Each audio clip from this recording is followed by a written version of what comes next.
no-no as it fades away. They have Venomancer ulti, so I mean, it could still work on both sides. But yeah, I agree with you. If the stats don't lie and seems to be working out for these teams in this Venomancer ulti could be Venomancer ulti. So I mean, it could I still was work on thinking both Necrolite sides. would have been Yeah, good I agree with for you. the If the side stats of, don't lie and well, seems to be really working either side, but especially Team Kinguin. But it's banned out from Hellraisers, so Not no surprising. Necrolite. Yep. Or Necrophos, I should say. Well, in the previous series, and we actually talked about that, and the one that happened earlier on today was Necrophos wasn't actually banned or picked at all in that whole series, only the two games. But that really is something, kind of seeing a hero like that who's kind of considered at the top of the tier list right now, just as far as just being so strong, and we expect to get nerfs in the upcoming patch, to just, for a random series, just not even be heard of. Whether there's like a gentleman's agreement or not, I mean, I highly doubt it. Teams just value it differently, I guess. Even though another interesting thing too is that in my mind right now in this patch, Puck is a premium hero too. Like I think I would think Puck to be the best mid laner in the game right now. I mean, it's just so hard to kill. Snowball is really hard. Wins his lane most of the time unless there is like a TA or something like that. Maybe TA and Bloodseeker are really annoying against him. But even then, if you just gank for the Puck, he starts to snowball when he gets that Veil or Blink or whatever. So it's interesting to think that, Puck being so strong, but if there was a draft that Puck maybe has a little bit of a difficult time, it's the one that they actually see already, and that's the Nyx Assassin and the Disruptor. Both very good heroes against that Puck. So, fourth pick for Hellraisers. We talk about the Faceless Void as an option here. But they have the Disruptor, the Venomancer, and Nyx Assassin so far. Definitely several ways they could run said heroes. I think Bloodseeker actually could be good for them again. I know that didn't work out at all last game, really, but it's very good against the Puck. It would kind of force Puck to go in the off lane, but then you can just counter that by putting Bloodseeker in the safe lane against Puck. I mean, just absolutely dominates Puck in lane. And it also works, again, well with a Venomancer. Again, we didn't see it work out last game. I'm not sure if that was necessarily a draft issue or not. Maybe it was just an item issue or an itemization issue. But I still think it could actually really work out well here. Yeah, and I'm with you there. I don't think that should be a reason to deter them from picking up just because it didn't happen to work last game. Maybe just to put a little more thought into, okay, maybe itemizing differently if anything. But the synergy is most certainly there. They're going to go Earthshaker for now, which likely means it's going to be an offlane Earthshaker again. I mean, they could definitely do a Nyx Assassin, but I don't know, just from how the last game went too, and Sexy Bambo playing it, I feel like it's going to be him again playing it. I'm not a fan of the Earthshaker pick here at all. I think Clockwork is extremely good against Earthshaker. Like, thought of as a hard counter to Earthshaker. And Puck is really good against Earthshaker too. I mean, it kind of goes both ways. Earthshaker with a really fast blink is one of the few heroes that can actually initiate onto a Puck quickly before he casts his phase shift. But at the same time, if he's not able to get that opening, and it can be difficult at times, then Puck can just chain his stuns and his initiation and his silence slowly onto an Earthshaker, and he can never really effectively cast his spell. So that interaction goes both ways. I'll give you that. But Clockwork it's like a one-way street. It is a hard counter to Earthshaker. You can't really cast any of your spells if he gets on top of you, and usually at the time you get a Force Staff, he'll have a Force Staff as well. So a little bit of an interesting pickup here for me with this Earthshaker. Yeah. Okay. Kinguin now. Hellraisers turn to bat. Drow Rangers. Whoa! We're gonna have a Drow lineup coming out from Kinguin. Okay, so they already got a Puck. Can assist from that too. This didn't scream a Drow lineup necessarily with those three initial picks, but they're gonna work it in there at least. And 10 seconds remaining. Where do they go with their fifth pick now, though? This is gonna be an interesting 5 finish. seconds remaining. Because right now it doesn't feel like a lineup that's really benefiting the most out of a Drow, right? Where you don't need to necessarily get a full Drow lineup, I guess, but Drow is really good in the sense that it forces the enemy team to group up. So when you have ganking heroes like a Nyx, Nyx does not want to be ready to, like, if you see your enemy team telegraphing a push and they start to 5-man push, that takes away the whole skill set of what Nyx is good at. He's good at roaming around, finding people in the back and ganking them. Remaining. But for two things: one, Drow lineups stick together so you can't pick people off, and two, Drow lineups take towers really easily, so that means extra gold for the supports, which means more sentries for the supports. So it means Nyx Assassin is not good. So it's a very good hero against the Nyx. It's not that great against Venomancer. That's my only thing. It's like Venomancer throwing out Plague Wards, it can screw a Drow Ranger up. So that part you have to be scared of. And yeah, they do go TA to try to maybe pit it up against the Puck, since this Legion's probably not going mid. But with Drow Aura, it actually is a bit of more of an even matchup, and then Clockwork can kind of help out in mid as well. So I like Team Kinguin's draft. I like it a lot. I think the Clockwork is strong against Earthshaker. I think Drow lineups do very, very well against Nyx Assassin. They have to be very careful that this Venomancer doesn't have a good game, because that could kind of screw up their plans with an overfarmed and overleveled Veno. But I do like their lineup. I think it's a very nice balanced lineup, similarly to last game. All right, so yeah, the LC and then the TA was a pretty quick response there from Hellraisers, but as you mentioned with the Drow Aura, maybe not as much of a concern. If you're the Puck in this case, going to be played by Nisha, so definitely setting up to be in that mid lane once again. 5 seconds remaining. And should be fun to see how this Game 3 now shapes up. Again, everything's on the line here for this event. You lose, you're not 100% done, but you're in the third place match, and the winner, of course, advancing on again to the finals to play Empire, which is set for tomorrow right now. So, like in the Kinguin draft, perhaps a little bit more. Hellraisers. The TA, was that really just a lane matchup, you think, in the end? Or it seems like the refraction may be okay this game, and is this going to be a game where TA could get out of control? Could be. Yeah, refraction is very good this game, and I think with Legion showing in this last pick, I think HR had last pick, right? I believe they did. Yes, it is. Because Kinguin had first pick there in AA, but Templar Assassin just matches naturally up against the Puck very, very nicely. But like I said, it does even out a bit with Drow Ranger Aura, but it's certainly a better matchup for the TA still. You do make a good point that there's not very many points of damage to reduce that refraction. Do we have another pause? I feel like this game We are paused again, yeah. Lots of pauses today, man. We do. We do. Yeah. Well, at least you weren't here. What was it? That wasn't yesterday, was it? God, no. We had yesterday off. The day before, the first series of the day, it was a 4.5-hour series because the first game the first game took 90 minutes of playtime on top of the draft and pauses in that game. So the first game almost lasted 2 hours, and then the games after were each just about an hour as well. So that was a long series.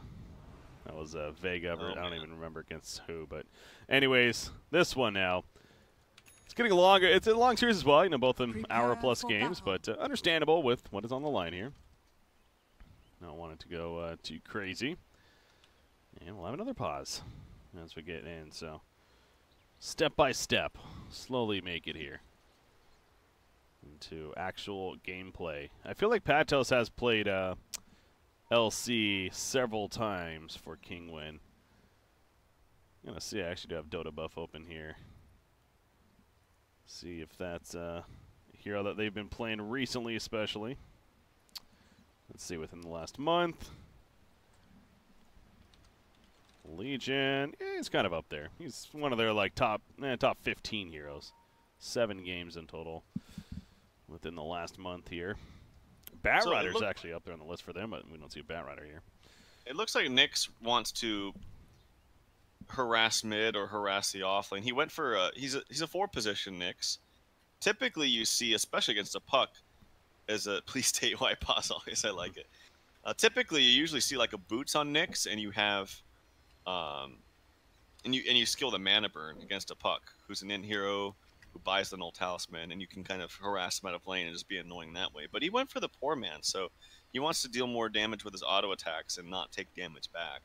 Whether he goes mid or goes off lane, it can be maybe a little bit difficult to kill him, although with cogs and maybe battery assault up on the Clockwork, you might have a good time against him. So it's kind of an interesting build there coming out from Milan. But that guy, it seems every game I've casted of HR, Milan is like the standout player. Like he has played very, very well in every game I've seen him. So yeah, I remember earlier the week when I believe he played a Clockwork. That was really fun to watch. And yeah, of course, Rubik, I think after that every game he continues to impress me. Yeah.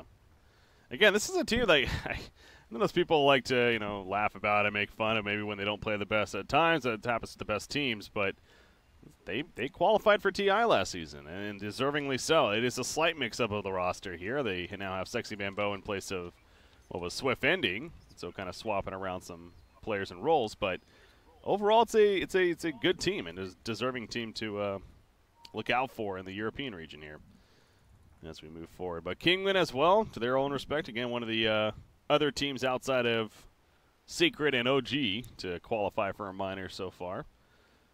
So these are kind of like the next level teams, I think it's safe to say, in the European region, because no doubt Secret's really just on top right now. And then, of course, you have to, well, I guess you got Liquid, too. I kind of almost forgot about them. Everyone has. They haven't played since TI. But yep. They are, yeah, their first, the Liquid's first game is literally going to be at the LAN. The Star Ladder LAN next week. They haven't played any match since, like any official match. I'm sure they've been scrimmaging and practicing a little bit, but that's gonna be that'll be interesting to see how they perform coming off of that long break now after playing so long. But that'll happen. I think it starts on the 12th even next week. So yeah, next Thursday. First minor of the season. This long season ahead of us here coming up. So we also got a new season of FPL. I know that started up here recently. That's right. And I think now anyone can play it. If you just register your MMR or whatever, anyone can play a certain league of FPL. Is it? I saw some post about that, yeah. Okay, because I did see that too, but yeah, I didn't know how that worked. So is there still like this separate division that we currently had, or is it all combining? Okay.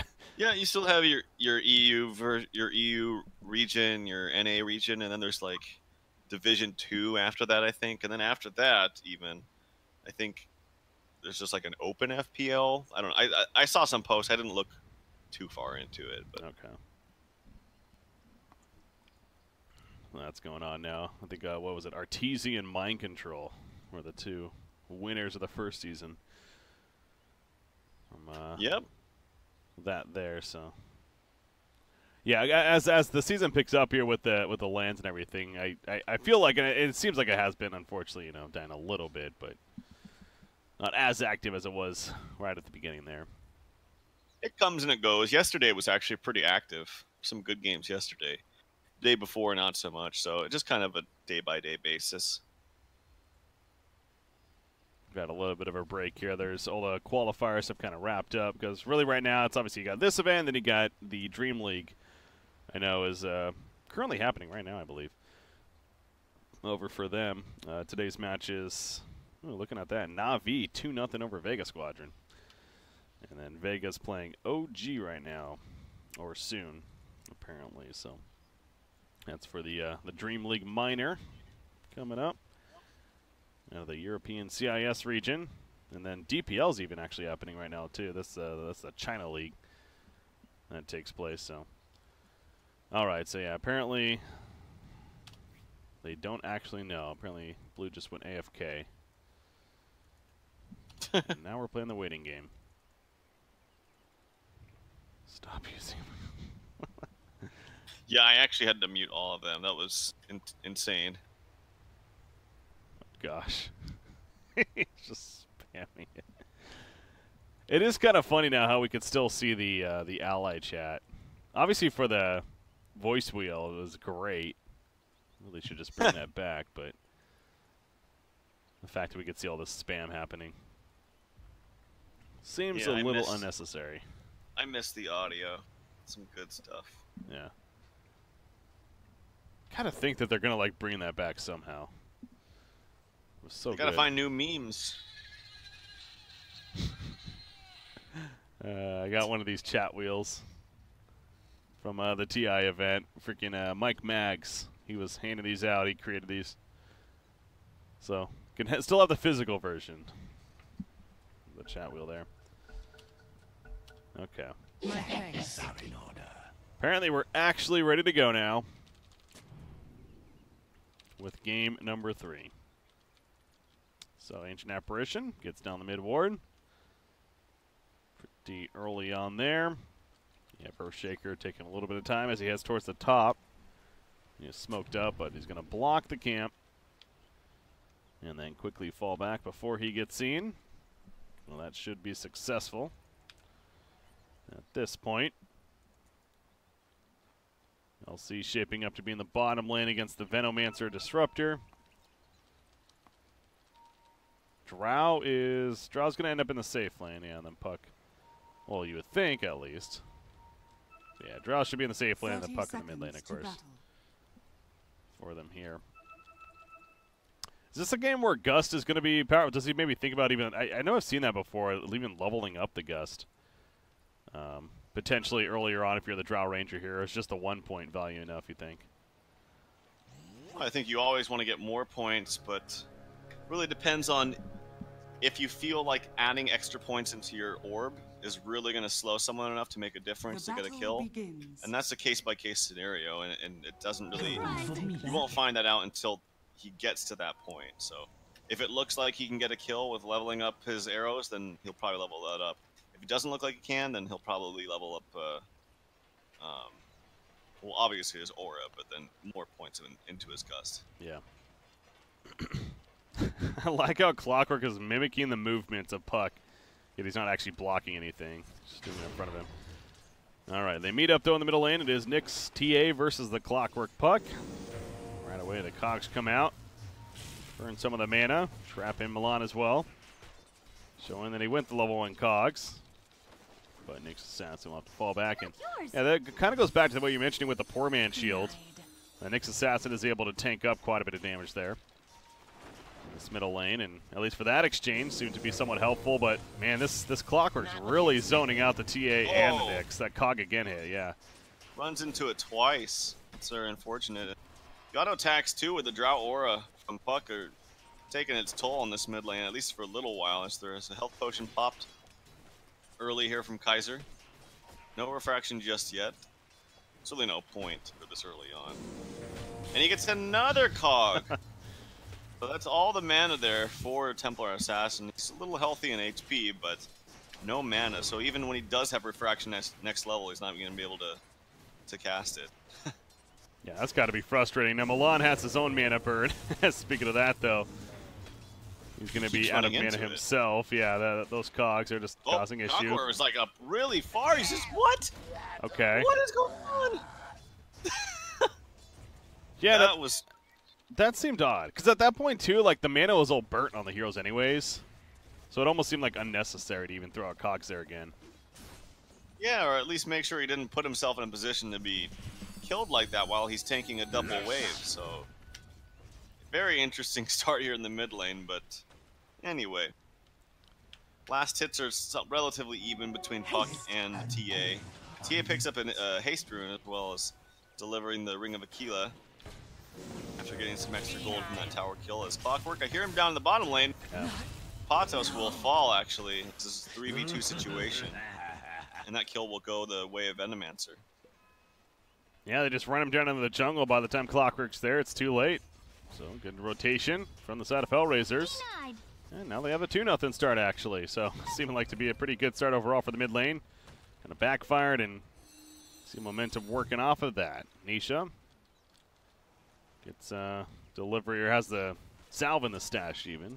Wanted to bring that out as soon as possible, as currently not have a lot of mana and half health to work with here, so has to be a little bit careful. Clockwork rotating over towards the top lane. Earthshaker's already fallen back, though, so nothing going to really come of that. Stacks are happening. This is already a triple stack down here for the Radiant side, of course, with TA. Want to make sure she's one of those heroes that get that healthy stack going on. Middle lane, that was interesting. The Impel missed right there because of Nisha going in with the orbs. The Cogs will push back Nyx Assassin. And I almost feel like they wanted to trap Nyx in there, actually, to go for a kill, but just out of range. So instead, he will be fine here. But, yeah, TA is just like a Sven, where you want to stack those camps, especially the Ancients, as soon as possible. Yeah, look to do them. Is this going to be a Blink game or a Desolator game first? I really see it between TA players. I literally see it 50-50. Yeah. And I don't play TA that often, so I don't really know what signifies whether you go this or that. I think it's based on Roshan. If you can kill Roshan with your team quickly, generally you want to get the Deso early. If you can't and you need to evade and stuff and you already have good damage on your team, you probably want the Blink Dagger early. So I with keeping that in mind, it'd probably be more of a Blink Dagger game. They have good damage on their heroes, and he just needs to kind of... Like, for instance, Puck, he casts all his spells onto a TA with Refraction, he can still just blink away, so I would prefer to see the blink. Well, for now, at least has the early Blightstone, got the boots delivered. Keep an eye to see what he does look to queue up and eventually go for. Bottom lane, Patos using the cancel on the overwhelming odds, eventually uses it to farm up the creep wave a little bit. Milan's running back middle lane. Impale trying to get a phase shift out of here. Good job reacted by Nisha. And oof, wow, that was actually almost a kill. Despite even using the elusive orb to get away, he'll pop the salve into the trees and survive. A very close call. Meanwhile, Clockwork, he does catch Milan. The Cogs, the battery assault level 1. Not going to run out long enough, though. So next assassin will be fine as well. And oh, Puck is still stuck here. Oh, you're right. He orbed through, and okay, that's one way to do it. It's actually really smart heads-up play by Clock. He can go Shrine if he wants to, but it didn't look like he was still stuck, but he was, so. Fortunate there as the courier is running through. I think it has a bottle on it. No, it's just a clarity, so. Yeah, he really needs to use this Shrine after this wave pushes up. Venomancer doing all right down here at the bottom lane. He does get level 2 Venomous Gale. Oh, no. This next assassin's back at base, and yeah, EDC's there. Yes, we do see that.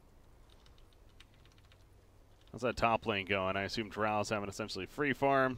Sure is. Leveling up that Frost Arrow first, so kind of answers our question as far as what exotic deer had in mind here.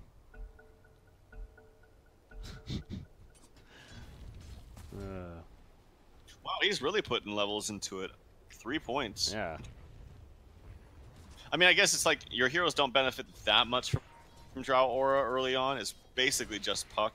And early on when you don't have that much agility, at least until you hit level 6. Although maybe you want to plan for that. I mean, you go 3 points into Aura, you hit level 6, you have extra agility, and then it obviously is a lot more effective. So, you know, again, the Orb is very strong against melee heroes, and Earthshaker is being one of them, but we'll see how that turns out as Earthshaker gets a free kill. Oh man, that should never happen. Ever, ever, ever. That's a Clockwork, man. Yeah. So I didn't see how it started, but I just saw how it finished. And, I saw the whole thing. It was Clockwork actually. He went to steal the bounty rune. He got the bounty rune, which was good, but then he made the decision to just try to TP out in front of Earthshaker. And when there was a very good chance he had his enchant totem, and he used it to stop it, and so he kind of panicked, tried to run, and by then it was just too late. Oh boy, right there. So yeah, it's a good job by Sexy Bamboo for sure, but an ambitious attempt there from Clockwork and the backfire. Another stack of ancients coming out. Meanwhile, top lane though, they do take out Earthshaker again up there. Yeah, so. that orb definitely paid dividends there. I mean, he was extra slow with the orb, 3 points into that. And the Ice Vortex on top of that, so good damage. Now level 6 on Drow, so now he hits a lot harder. So a much-needed kill into an Earthshaker that just got a solo kill for really no reason. But nonetheless, Clock's running behind here, maybe try to a second kill and push the tower. The ward is down. They can definitely dive him. They just need to push this out a little bit. Unfortunately, they did lose their siege creep. And he actually counters the ward that was just placed. Very nice heads up. Yeah, pinging out the area. Well, somebody's here. Eventually going to see that's Clockwork, but no catch coming onto him. But you do see the presence of Drow at that top lane. I mentioned just got his ultimate. That tower just took half of its life in that one creep wave, really. Also activating that level 1 precision aura on top of it. But another one of those could be good. Nisha, middle lane. Orbs away just in time, but it really seems like TA is starting to zone out this Puck now a lot more. 48 and 14 compared to a 38 and 10 Puck. And over here, at the top room, Illusion's going to be picked up by Nyx. Maybe try to body block a little bit on a Clockwork, but no one's really coming over, so I don't know what the overall goal is. Other than just kind of harassing a little bit more. Earthshaker's running up to Ancient Apparition, by the way. He has an Echo Slam. Okay, well, he's going to end up using it right there.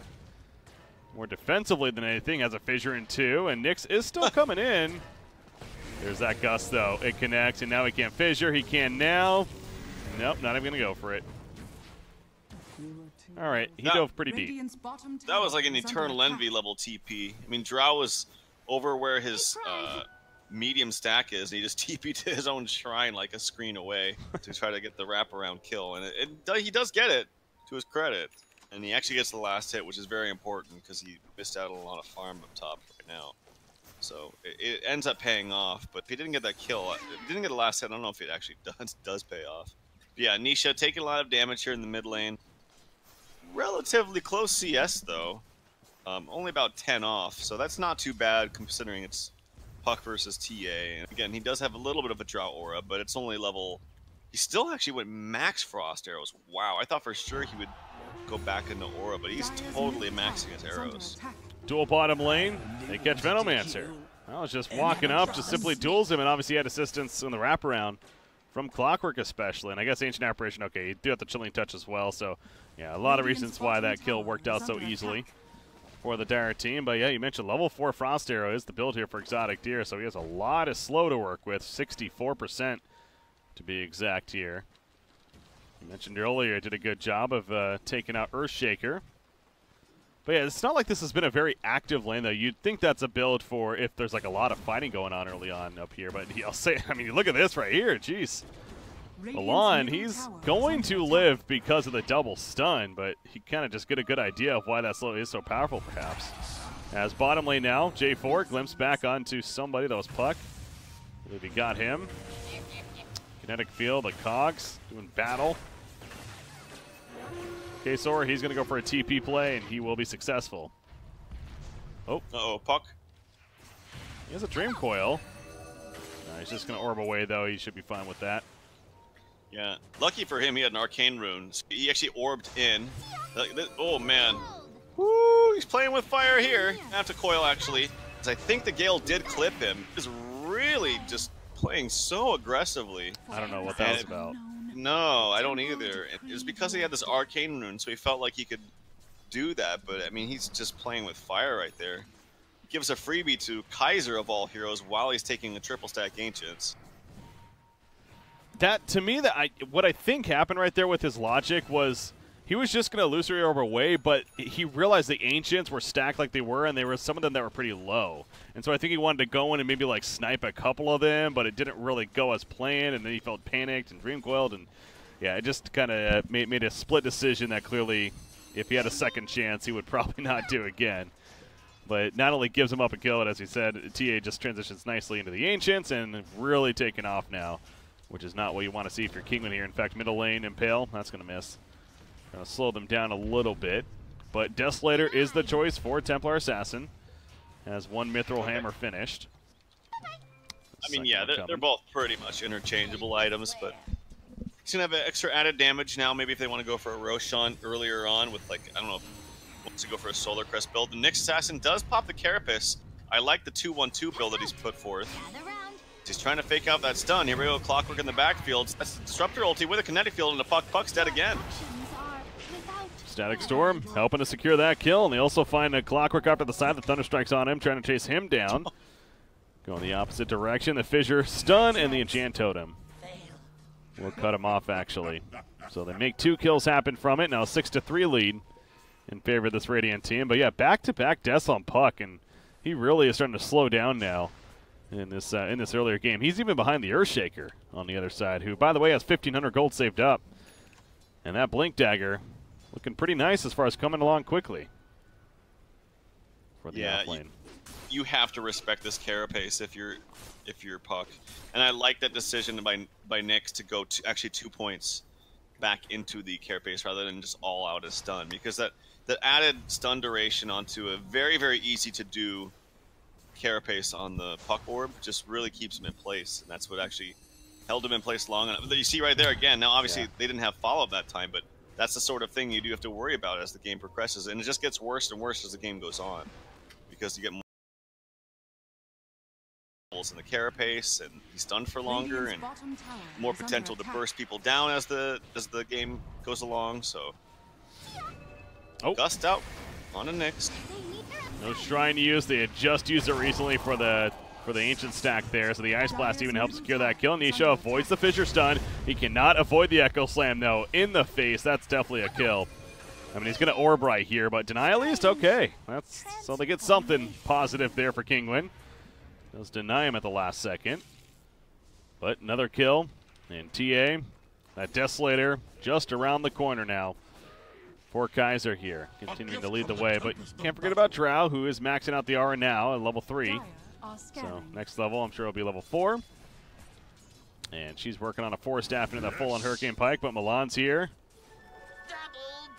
You also have Disruptor nearby, and somebody's TPing, and that's Venomancer, but they run back pretty quickly, although the Glimpse back. And now Exotic Gears forced to fight. Oh, the Gust hits Nyx Assassin, actually. It doesn't matter, though, although the press the attack may save the day. In fact, Drow can now set up some turn. Double damage on Clockwork. He hook shots in. Venomancer locked down. He got the tool put on Nyx Assassin. Venomancer somehow squeaks out of here of the trees, but they picked up Disruptor as well, and 3-3.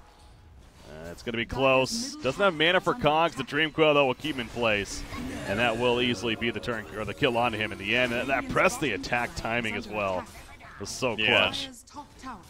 Yeah, it really was. And I liked the Drow's decision to, despite the fact that Carapace was up on the Nyx, he's like, I don't care, I just need to slow him. And slow him he did, and Nyx had really no outs at that point. So TA does have the, I think the Deso fully completed. Yep. So Deso up for him or her. Blink to follow, but very nice series of events there for no dual. Actually, no, he did get dual damage, so he's actually won 2 duels now. Yep. Extra 20 damage for him. Almost has his blink. Just needs about 300 gold. There goes the top tower kill, though, from TA, so already making quick use of that Desolator. Now you see Drow Ranger trying to do Ancients. Not the very best at doing Ancients, though, for good reason. All about that single target, and Nyx Assassin is actually scouting this out. Needs to be careful not to get spotted by a random sentry placement, but they do see it happening, but Exotic Deer slowly beating away at them. Doesn't feel like Hellraisers is really making a move, though. It's just more so getting that information and be satisfied with what's going on. But, oh, they smoke up, and Nyx Assassin was not close enough to see that. Unless, no, yeah, they wouldn't have, oh, maybe the Trap did, actually. The Trap very likely might have spotted this. So you see the way they're moving, okay. Yeah, for sure it did. So yeah, they know what's happening. Just a matter of where exactly it is. There we go. Clockwork pops out. Uh-oh. He's running into a trap, it feels like. He hook shots in. As his teammates are like, no, we're not going. They back off. For good reason, I think. Even though the Ice Blast came out right there. But yeah, by the time Clockwork goes in, it was clearly a lost cause. And then we're not even done just yet, because now Ancient Apparition being slowed down by these traps right here of TA. The glimpse back on a Drow, but they cannot catch that 4-staff coming into play and getting him out of there. There's that Nyx stun on Puck once again. The face shift, though, and the Orb, he does get through.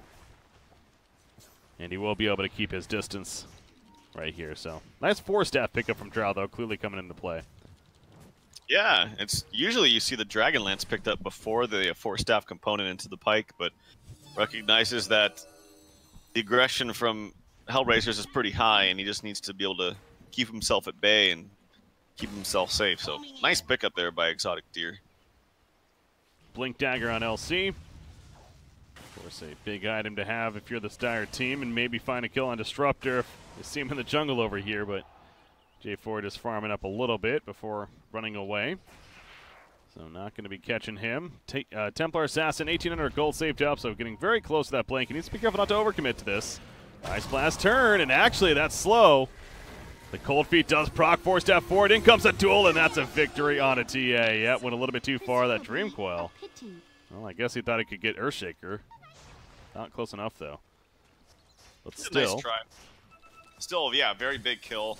Extra dual damage onto Legion. Did he have his blink to start that? Because he has it now. I don't know if he just picked it up. He did, yeah. He just got it before that, yeah.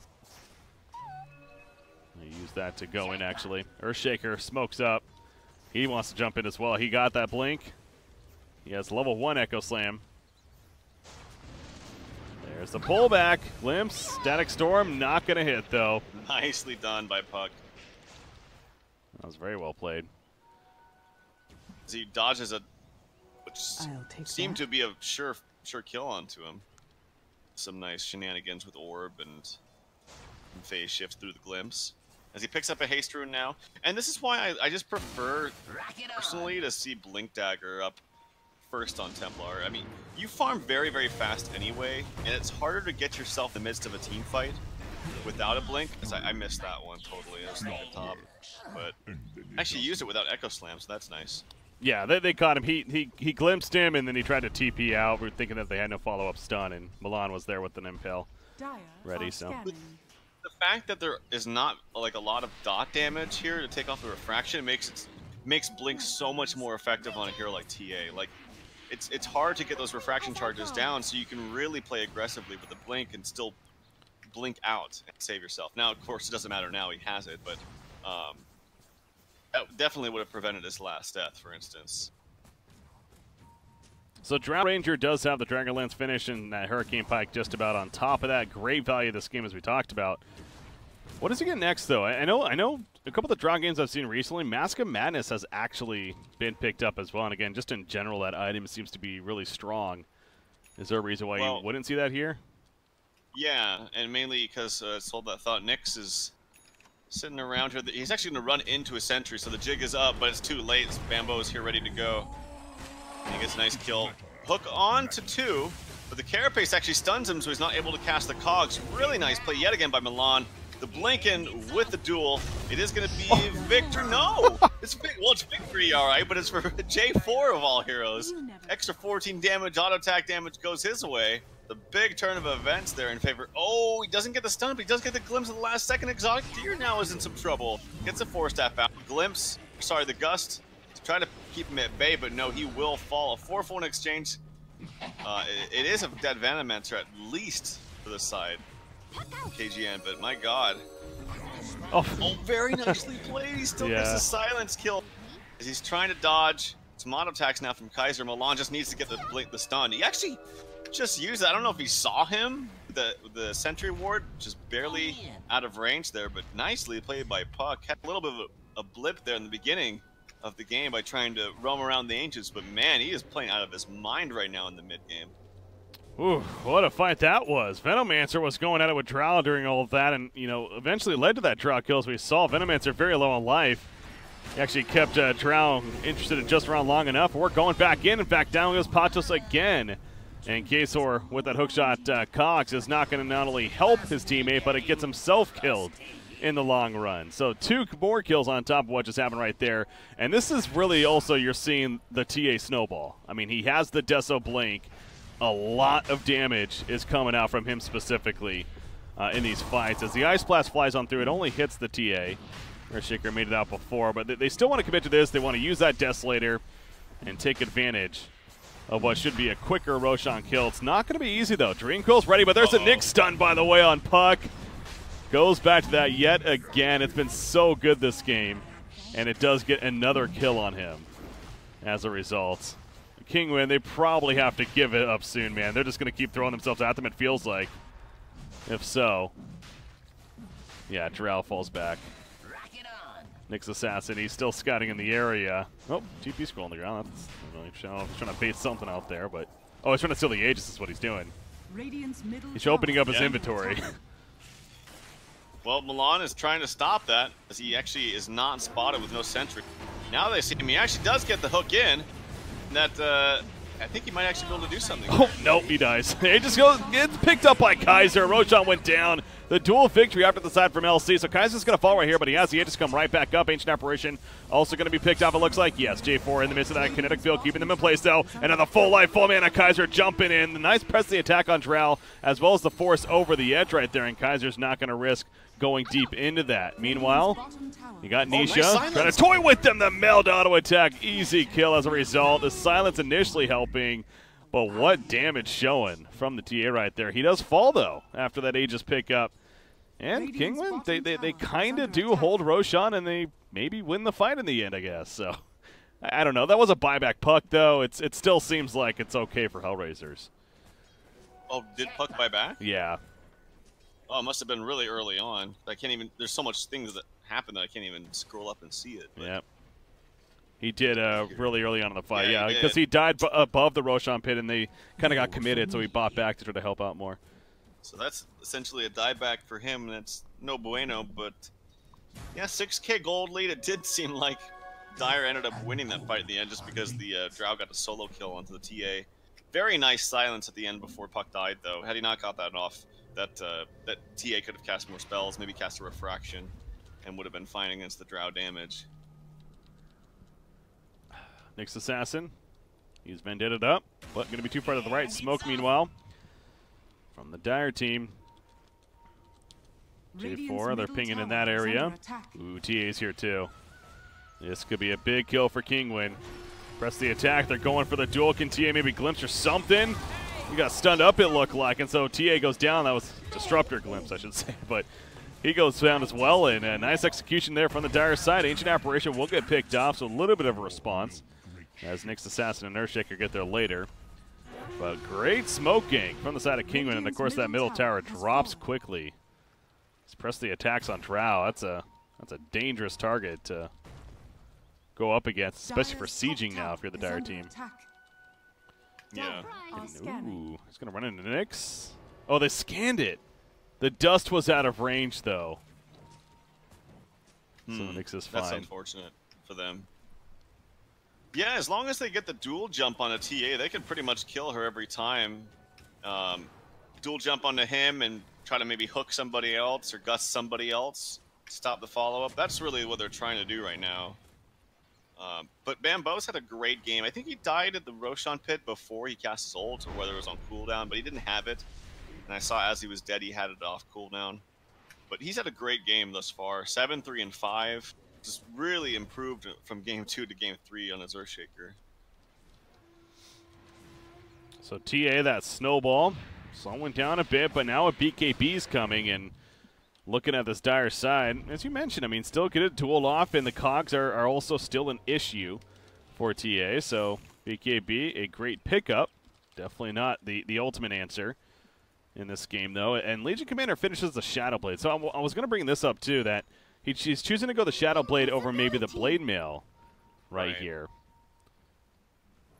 And I could see value in the Blade Mail this game, especially against the TA and then even the Venomancer. You know, a lot of just AoE uncontrollable damage. So similar to our discussion last game. I'm with you. I think I love Legion Commander, and I feel like Blade Mail is just a staple item on him or her. I really do. I don't think there's any other better item or item to hero combination than LC with the Blade Mail. It's not like an axe where even if you get Blade Mail, sometimes they don't hit you as hard because of your extra armor. Yeah. I mean, it's like Legion Commander, you're taking all of that damage, so and it just compounds the stronger they get as the game goes on. He definitely, and I'm a little bit worried too because he actually has Halberd queued up, but I really think he needs BKB this game. I fear that he's going to duel somebody and he's just going to die instantly, like especially if he doesn't have that Blade Mail.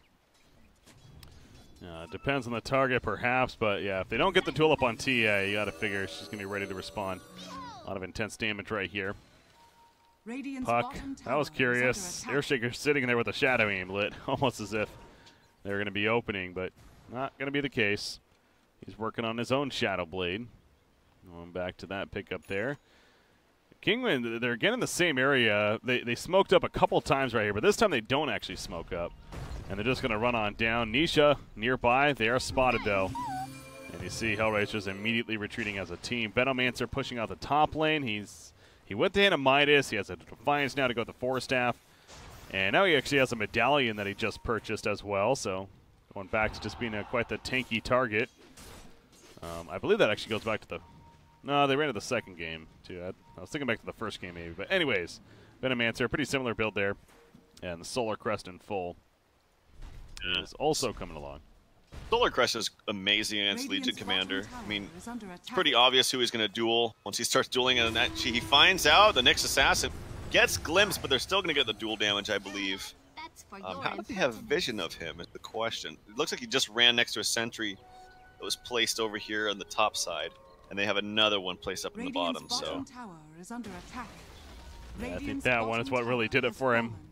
I don't know if he does it on top of that, but I'm still surprised he actually, because even though they had him, he knew that he was around their invis, and they had vision once he blinked in. He was able to quickly do that. BKB popped, and he will just actually TP out. I think he actually maybe even could have fought that, but looks like they weren't ready. Well, they got jumped. TA's one that got jumped right there, and that was a really scary moment. So yeah, the BKB TP, he did not want to take any chances, and I get that.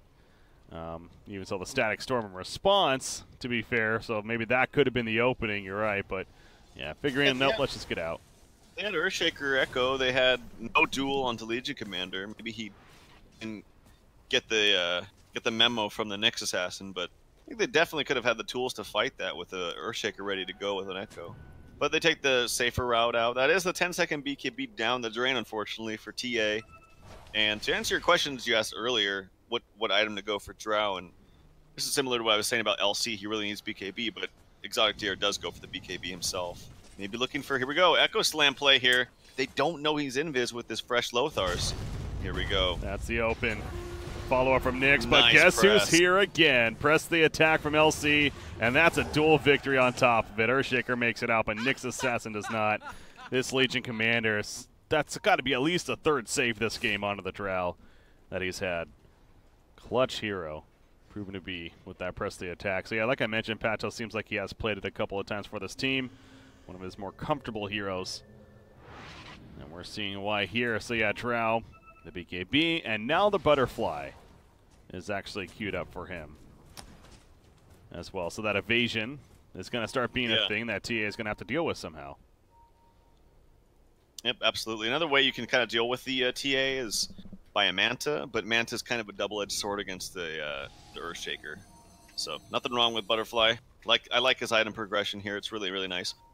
He could have also gone for like a Shadow Blade himself, just to add some extra initiation onto his team, but they already have that. They have the Puck Coil, they have the Duel, they have Clockwork, so I think his item build is just perfect. Plus 40 damage talent picked up by TA right there, now being level 20. So that also gives you an idea of how far she is up there. But Drow, also level 20. See, you got the 14 strength, actually, over the precision aura damage. So, yeah, pretty bulky here. 2600 life when he's on the strength power treads. They're in the area. Earthshaker checking it out. Did not find an opening, though. And instead, now Kaiser will poke out here in the middle lane, but as we see, the dire side's a little more spread out now. Not necessarily looking for that opportunity. Instead, going to farm in other places. Get their next tier items. Goes back to the Butterfly, especially on Drow. She gets the Talisman of Evasion already at this point here. So HR's moving together as a squad towards the bottom lane. I mean, the tier 1 is still up down here. They're not necessarily smoked up, though, so kind of just showing themselves that maybe just want to push the objective at this point. Oh, Milan got scanned, by the way. Off to the side, so Kinguin has an idea that there's enemies in that area, but they're also kind of split pushing, so they may be fine just giving up a tier 1 here to push out tier 2s in other lanes. I would assume so. Yeah, LC's already ported out. Oh no, he's still here, never mind. Is he gonna duel somebody? Where is LC? Let's see here. To the right here. Yeah. Maybe looking for some stragglers if they decide to leave this push. There is dust up on the Nyx if they get any kind of vision. Of course, his Shadow Blade is expiring now, so he's going to be seen as long as they see him. Radiant's top tower is under attack. You know, he's waiting for that support. I mean, you look at the top lane, though. We got, that's Puck up there. He's now even pressuring tier 3, so Hellraisers has to really get back right here. TP starting to happen. Patos running in. He's going to look for a stopper if anything. He finds, he finds TA. He's going for the TP. Oh, no. Worst case scenario. TA is going to be picked off. The patience pays off for Patos. 3-3 will get out as he uses Poison Nova to escape, but they're also going to catch Disruptor, but no doubt TA was the absolute key right there. What patience, man, from LC. Very nicely played. Oh, and the poor AA was trying to make his way towards that shrine, but he does get ticked down from the Venomancer. But yeah, really nicely done by Patos. They knew that people were going to TP out, and had his Lothars up again, scout out the TA, running back. I think they still got some good damage, too, in that tier 3. Yeah, half HP now. on that tier 3 up in the top lane. And you see Earthshaker's running around. He's spawned away a Sentry Ward, though. Several times right here. They kill the Courier, that a TP scroll on it. Impales on both, however. Kasor, he does dust up the Earthshaker. You know he's in the area. Nisha's still trying to pursue, so even though they spotted him a couple of times, they couldn't actually get the finish, although somebody's... Oh, that creep just died. Somebody was teleporting into the creep up here. Yeah, actually just died. Oh, that's unfortunate. Oh, Earthshaker, he is somehow still alive. The Forest F, finally, he gets caught. Couple of opportunities just to keep on going, but inevitably leads into the death and a dual victory for LC. After all that pursuit. He has over 100 damage already at this point. Pretty good. Not bad. And now you have Roshan again. Oop, Milan. Uh-oh. Okay. Now he steals the double damage, but for what? As he will easily get cleaned up. Disruptor, he breaks the core. A buyback now coming out from Nyx. They want to defend this Roche, but with Earthshaker being dead, Disruptor being dead, this could just be a wasted buyback. Yeah, I don't get that buyback at all. If everyone's up, sure, but like you just pointed out, I mean, you have 2 other heroes that are going to stay dead for a good 20-plus seconds when he did. That was buyback. Yeah, it feels like it. It definitely feels like it from Milan right there. So a lot of praise we've given this guy, but that seemed like a moment of a little bit frustrated, perhaps, from the Nyx Assassin. But that means an Aegis now on Drow, I'm guessing. Yeah, and they got Cheese too, right? Yeah, LC picks it up on top of that. So Kinguin continuing to look pretty good here. The TA Snowball didn't really take off for Hellraisers. And they're having to kind of rely on a backup plan as a result. Nyx Assassin up top. Oh, what is this about, LC? Again, going to be patient. Oh boy, well, let's see if he finds somebody here. Clockwork's also in the area. Ancient Apparition does not have Ice Blast just yet. 10 more seconds. Maybe get a free kill on Disruptor. He's going to go for it. They put a sentry down. They saw him at the last second, but he's not going to get caught on the glimpse. No, he's out of range now. Now he's going to be found. There goes the glimpse. Brings him on back, and he is going to die. Cheese. Oh, he actually could have lived. You're right. He had Cheese. He would have still popped the Cheese and been to full HP, and maybe he gets chain stunned again. But I think he actually could have lived there. Puck had bots. Actually, you know what? Puck didn't have bots for 8 more seconds. So maybe if Puck was like, "Hey, I have bots," and he had it off cooldown, he could say, "Hey, Pop Cheese, I can come up there. We can fight. But he's probably saying, "No, don't. I can't bots up for 8 more seconds." So those are things that you see in the game, but you don't necessarily hear. You can't really hear the communication. You can maybe just kind of guess what they're saying to each other, but Puck couldn't fight. He wasn't in fighting shape. He actually is going to go for a Dagon, by the way. I would have liked to see an Axe this game, just considering how strong the coil break is against the BKBTA. But I guess Dagon's still good to burst someone down in a duel. I heard a hook shot, but unfortunately it's off the mark. Yeah, that was Puck actually speaking of him, putting a nice distraction at the bottom lane.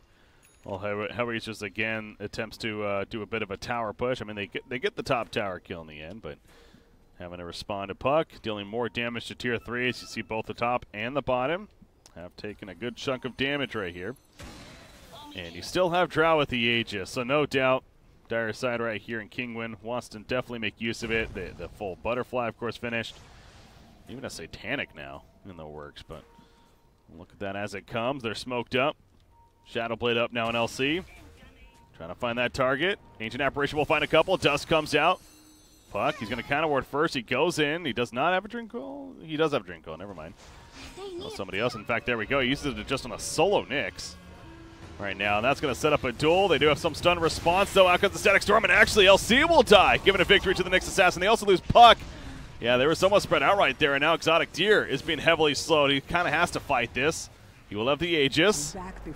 Come right back up. But Clockwork and Ancient Apparition, I don't know if they can really help at this point. Another kinetic field, and that's going to be another kill. And they drop Drow. Yeah. I think it's a smart decision by Drow to not waste her BKB right there. She was definitely... If she had a TP, maybe she could have TP'd BKB'd, but that's what I talked about. If you don't have a BKB on this Legion, so there is potential for him to just jump in and die. I mean, he doesn't even have Blade Mail, as we discussed as well, so... You saw right there. And now it was, to be fair, as you mentioned, Puck went in and really kind of gave it away that they were all there trying to do something. And the initiation with the one-man coil just, oh wow, he uses the cogs to actually push his Bambo back. Bambo can maybe force staff in 1 second, but it's a little bit awkward as he's quite far away now. He has another cogs up in 1 second as a result of the Arcane Rune. And Clockwork will be okay, but yeah, that was just a really awkward initiation last fight. Yeah, Puck clearly wasn't going to work, and they still went for it anyway. Yeah, Puck really diving deep for that, and exactly the whole tunnel vision mentality is that goes back to that we don't really know the communication how it was working there for Kinguin, but perhaps on different pages. And now you see Hellraisers, the 2-shot on Ancient Apparition. That is TA for you. Pops the BKB, they get the tier 3 tower. Believe it or not, they get the first tier 3 of the game. The hook shot actually hit his own teammate right there as he was going in. Speaking of Puck, and Hellraisers will just retreat as a team. So Kinguin not going to run them down. That's probably for the better, as Drow's just resurrecting now. Or more so, LC is just resurrecting now. But I will say, right at that exact moment, if he didn't have Dagon 1, and with the gold he had right there, he actually would have had enough money for Ags. And that could have been a potential kill onto a TA. I think Ags is just so much better this game than a Dagon. Just considering that they have this one hero that their entire lineup revolves around, that's the TA. And if you kill her through BKB, or if you can at least manage her with BKB, then you'll just win the fight, I feel. So, I'm not a fan of this Dagon pickup from Puck. I think Axe is just simply better. Maybe Dagon as an item after that, but he's going all out with the Dagons, too. He's going all out for Dagon 5. He will have the 420 gold per minute talent here in the near future, as he's basically 24.5. Meanwhile, Nyx running into a sentry and the tool. That's going to be quick enough for the kill. Yeah, Nyx Assassin, he just simply was running uphill, did not expect that, of course, and gets caught. Dream Coil will tether up Earthshaker, but they've learned the lesson from before. Let's not go too far. So he takes the snap and walks it off, actually, but yet another victory for the LC, up to 122 plus damage. Still has that cheese from earlier, and still working on that freaking Heaven's Halberd. Has the Sage, but I guess he almost has it. So that's a BKB queued up next for him now. You mentioned that earlier, how it's probably a tool he wants, so he's realizing that here, but going to finish at least the Heaven's Halberd first as he picks it up right here. So has that to disarm the TA now. Definitely looking to do that in fights, but man, this TA already has the Monkey King bar now finished to help deal with that evasion coming out. And multiple heroes. The only awkward thing about this halberd is, like, in theory it's great, you can disarm the TA, but you're particularly going to be jumping on someone, and it usually should be the TA, but let's say it's not. Let's say he finds an opening on the Nyx Assassin or the Earthshaker, and he's able to duel them before anything. Well, he's not going to be looking for a TA to disarm before he duels, and once he's dueled, that TA is probably going to be solo killing an AA or jumping on someone else and dishing out damage during that duel or what have you. So it does, like, it sounds good on paper, but in theory, or it sounds good in theory, but like practically, it's kind of awkward to use effectively. Yeah, what I'm trying to get at. We'll see if he can make it work. I mean, it's still good in long, drawn-out team fights, but that's usually not how LC plays, right? Usually LC's like jump in, burst, get out. Dire's top shrine has fallen. That's the intention, at least. But the fact that this Radiant Sai got the first tier 3 tower in this game somehow means now they've killed the top shrine, and the bottom shrine is actually, it was also destroyed earlier. So the map control is definitely looking very strong again for Hellraisers here. Ooh, big smoke up. Oh, no, they weren't even smoked, actually. They did get scanned, though, by the Radiant team here. So Hellraisers looking to pick somebody. Nisha, he's going to be spotted by the Plague Ward. Throws out the Elusive Orb. Will take the stun from Nyx Assassin, but they already got the tier 2 middle tower now. LC, he Shadow Blades in. They might have seen him do that, to be honest, with the traps, I think, over here. So, and it's actually the war. That's what that is. That's how they're getting all that vision. So Patros in the area. The hook shot goes on through. Swing and a miss from Kesor right there, and he immediately regrets that. Patros, he jumps in. He's trying to find a dual target. He realized he didn't get the one close enough, though. He puts the disarm on a TA, but now he's being turned on. He goes down quickly. Clockwork did survive. As I say that, no, he does not. They do jump in. Fissure hits. You could tell LC, he thought he had a duel. He was not close enough, though. And he just went full panic mode there. Unsure what to do. Yeah, this. Ugh. And he has no buyback either. He could have popped cheese again. You're right. Especially this time, it's a bit more crucial because he's got no buyback. No buyback on the clock as well. And with a full BKB up and no like Axe coil to stop him from running away, this TA is going to have a free time, I think. Venomancer placing wards, almost level 25 as well. And that's going to be a free set of racks here for teammate Jar. Yeah, there was backdoor protection there for a second, but they eventually got close enough to take it off and thus get the set of racks. Over here, Nyx Assassin, he's going to spot the Dire team somewhat moving out, and if they overextend, in fact, Exotic Deer, ooh, he's not going to be found. Maybe Nisha over here. Reactive time, the fissure hits, the glimpse, this is going to be awkward. No, not really. That was actually worked out perfectly. For the puck kill. And they're going to keep going. Really did work out well, didn't it? Yeah. I think they should put the gem on the Nyx, by the way. Like, he's the one in the front, like, scouting everybody out. Earthshaker's kind of sitting back and waiting for a good initiation later on. So, I think maybe Nyx needs this gem, but we'll see. Roshan's being scouted out. AA puts a blast, but it's not up, so they will not do it. Earthshaker, the E-Blade's coming. And Ethereal Blade. Yet again, another game where we're going to see that coming out here. And both has the defensive mechanic as well as the offensive. So, proving to be a nice tool this game. Despite 9-9, we see often middle lane, 2-shot. He just knew it was coming. Oh, and the big impulse on both as well. The Echo Slam 4 from Sexy Bamboo. They're going to get all three most likely. There's the cheese finally eaten. Those Zapatos. He runs away with the press of the attack for now. Milan trying to hunt him down. But that Shadow Blade keeping his distance. And he'll be fine. But Puck's still being dead. Yeah, he was dead for a long time here. 25 more seconds. Again, now he's in that spot of, like, does he buy back with 20 seconds? It's a really bad spot to be in. He didn't buy back earlier, so definitely doesn't want to buy back now. And a lot of teams will do that. A lot of teams are smart, and they should do that when you see these low respawn timers of about anywhere about 25 seconds to just go all out and be super aggressive because you know that person's not going to buy back, or at least really doesn't want to. And another free set of racks. Yep, so Hellraisers.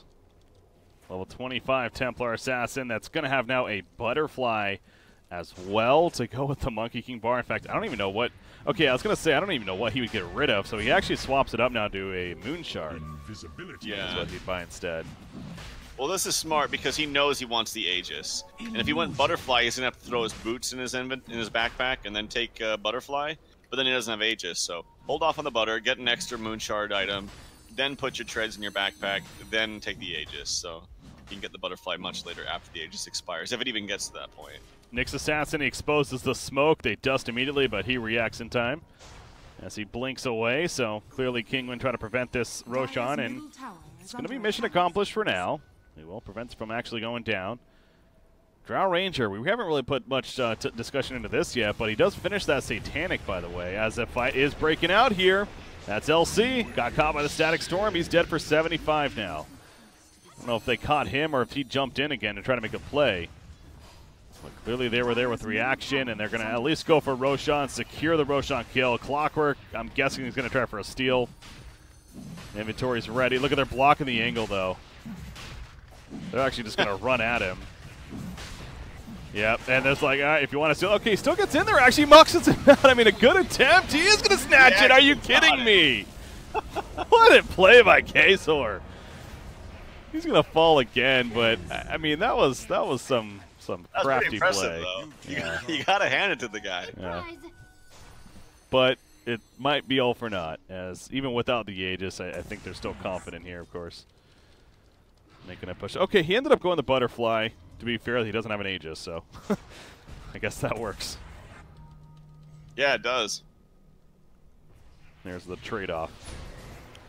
Potentially final push. No LC, no Clockwork means their initiation very weak now, and that just got worse. Okay, he buys back immediately. The Puck now, of course, on dieback status. So tier 3 goes down, but again, no Aegis. Means you got to be a little careful if you're Hellraisers. Granted, of course, TA would have a buyback as well. the Lincoln spam coming out from 3-3 as he's throwing it onto the TA, so you can't get dueled unless you cancel it with. I mean, really, the only thing is a Dagon and I guess the halberd. Halberd and a cold feet. Yeah. But if you use a halberd, it's like you bought a halberd to cancel Lincolns. Like it feels bad, man. Yeah. Yeah, it's not what you ideally want, but if it comes to it, of course, you will. But then, of course, then it goes back to, like, if you're using the halberd to cancel Lincolns, and you have no way to stop him from attacking, and then if you have no way to stop him from attacking, and you don't have blade mail, he's just going to kill you. Unless he's, like, of course, caught out all by his own, or all by himself, and your team can just kind of 5v1 him. But if he's all by himself, then he's going to die anyway, so... Well, Hellraisers, they clean up a little bit of the jungle, regen a little bit. I'm sure they got some more items. Kind of looking across, see if anything really stands out. 5,000 gold on Earthshaker. Wow, he could definitely buy that Eagle song here and finish the Ethereal Blade. Middle lane Puck. Ooh, almost got caught. He still might get caught. Green Coil, nice Yules. Static Storm is going to hit him, though, as he comes down to the Echo Slam whiff right here, but that is a dieback on a Puck. Up here, the duel on a TA. Actually, the Lincoln is not going to save him. He does go down. He buys back immediately. 3-3 trying to stay alive. The 4-staff away. Going to be healed up by the Urn. Throws up with the Venomous Gale. Looking for the turn now. TA porting back in. You know that damage is coming. Kesor, he is very low. Pops the Shrine, but in jumps TA. One more auto attack needed. He doesn't get it, though. The Cog's going to push it back. And now TA has to be a little bit careful, as he's on dieback status. But it is 5 versus 4, technically, for Hellraisers. Kaiser's going to go in. Exotic Deer getting low. Exotic Deer's dead. He buys back immediately, but the Mega Creeps are most likely coming here. And Hellraisers on the verge of taking this series 2-1 against Kinguin. Still 75 seconds for Puck. Patos, another duel in 2 seconds. Maybe that's the play. Gonna die or back. slowing it down with Maelstrom being queued up by the Drow Ranger. Looks like they want to defend Megas. Well, that's it. I mean, obviously you lose this, no chance now, so might as well hang in there and try, but that is going to be a very, very difficult task. There is maybe a win condition if they can push out their lanes and then kill TA somehow while they're pushing out the lanes. That's really the only way, I think. Did anyone else buy back on the side of Radiant? I mean, Venomancer has no buyback, but they don't know that. So there's a slight win condition if they can somehow get this jump onto Kaiser cleanly while pushing out lanes. They jump. Here we go. Picking off Drow immediately. There you go. Dieback, and that will do it. So trying to give hope for Kinguin, but obviously it was going to be a very, very difficult task. Not going to throw in the towel just yet. But Tier 4 is going down. There's a buyback on Clockwork even. He pucks up in 5 seconds. But they're going to lose even more heroes, and the Ancient, of course, will finish the game anyway. So Hellraisers going to the finals. Going to be matched up against Empire, but you can say more importantly, qualifying for a LAN event here. Congratulations to them. Definitely has to be a good feeling. I know it's not a minor or a major necessarily, but it is a LAN event, and looking forward to that taking place down the line here. I'm sure going to have its own solid prize pool as well. But they get to qualify, and they move on to the finals now to play against Empire, again, for their own share of this qualification prize pool at least. But it's not done for Kinguin. They